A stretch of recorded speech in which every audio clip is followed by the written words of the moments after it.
Euclid సామాన్య భావనలు రెండవ భాగం.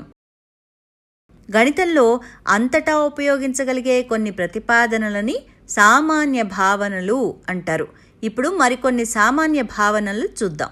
మనం పసుపు రంగు త్రిభుజాన్ని నీలం రంగు త్రిభుజంపైకి జరిపినా, లేదా మనం ఈ నీలం రంగు త్రిభుజాన్ని పసుపు రంగు త్రిభుజంపై ఉంచినా అవి రెండూ ఒకదానితో ఒకటి ఏకీభవిస్తాయి. అవి రెండూ ప్రతి అంశం దృష్ట్యా సమానము అని అర్థం. కనుక ఈ త్రిభుజాలు సమాన వైశాల్యాన్ని, సమాన చుట్టుకొలతను, సమాన కోణాలను, సమాన భుజాలను కలిగి ఉంటాయి. మరియు ఇది కూడా ఒక సామాన్య భావనే. ఒకదానితో ఒకటి ఏకీభవించే వస్తువులు సమానమవుతాయి. మీరు ఒక టైల్పై ఇంకో టైల్ పెట్టండి, చూడండి అవి సమానంగా ఉన్నాయో లేదో. కనుక ఈ సామాన్య భావనను బట్టి రెండు వస్తువులు ఒకే పోలికతో ఉంటే అవి సమానం అవుతాయి. 3/4 విలువ 1 కంటే తక్కువ అని మనకు తెలుసు.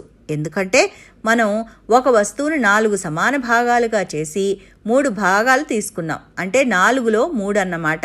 ఇదే విధంగా 15/16 కూడా 1 కంటే తక్కువే.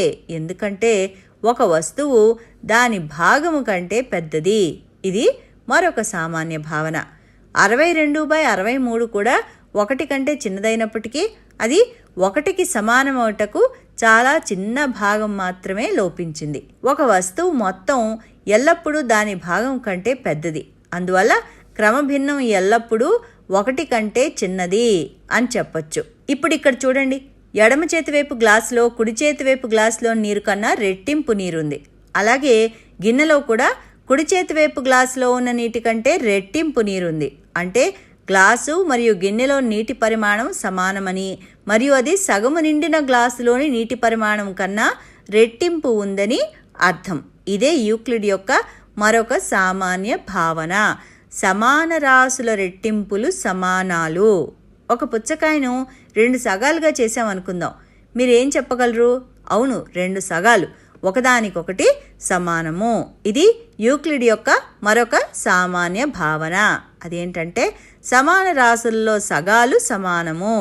మనం తర్వాత పాఠంలో యూక్లిడ్ స్వీకృతాలు నేర్చుకుందాం. అంతవరకు సెలవు.